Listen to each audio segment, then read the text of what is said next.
Gente, tudo bem com vocês? Então, hoje eu montei a minha barraquinha com a minha dona,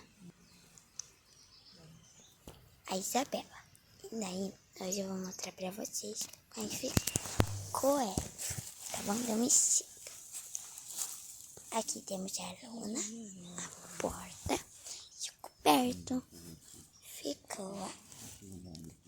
Ficou assim, gente. Senhor, do pai dela, né, mano? Tudo bem. E olha só que super, não é?